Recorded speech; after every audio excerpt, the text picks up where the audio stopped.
पश्चिम महाराष्ट्रातील सर्वात ग्रँड आणि premium destination Vijay palace banquet hall and lawn. अत्याधुनिक AC banquet hall, modern interiors, elegant lighting आणि रॉयल एम्बियन्स. इथं आहे ग्रँड लॉन, 40,000 स्क्वेअर फीट मध्ये पसरलेली विशाल आणि आकर्षक स्पेस.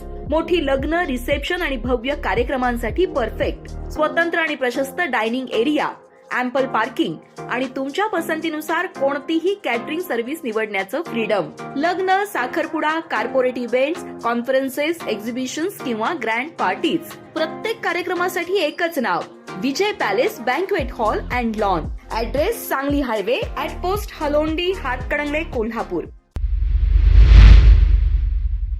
इचलकरंजीतील भोनेमाळ परिसरात राहणाऱ्या सुहास सतीश थोरात याला शुक्रवारी दुपारी 3च्या सुमाराला संशयित ओंकार अमर शिंदे, ओंकार कुंभार आणि एक अल्पवयीन असे तिघे जण दुचाकी दुरुस्ती करायची आहे असं सांगून जबरदस्तीनं घेऊन गेले. मुलाच्या जीविताला धोका असल्याची भीती वाटल्यानं सुहासचे वडील सतीश थोरात यांनी शुक्रवारीच शिवाजीनगर पोलिसात तक्रार दाखल केली होती.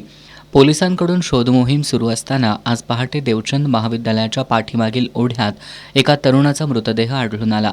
पोलीस तपासात हा मृतदेह सुहासचाच असल्याची खात्री झाली. सुहासच्या शरीरावर मारहाणीच्या खुणा आढळल्यानं प्राथमिक तपासात हा खून असल्याचं स्पष्ट झालं.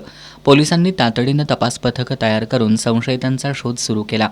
या प्रकरणी पोलिसांनी एका अल्पवयीनासह ओंकार शिंदे आणि ओंकार कुंभार अशा तिघांना ताब्यात घेतलंय. शिंदे याच्या मेहुणीचे आणि सुहास थोरात यांचे प्रेमसंबंध असल्याच्या कारणावरून सुहासचा खून केल्याची कबुली संशयितांनी दिली. शिवाजीनगर पोलीस ठाण्याचे निरीक्षक शिवाजी गायकवाड या प्रकरणी अधिक तपास करतायत.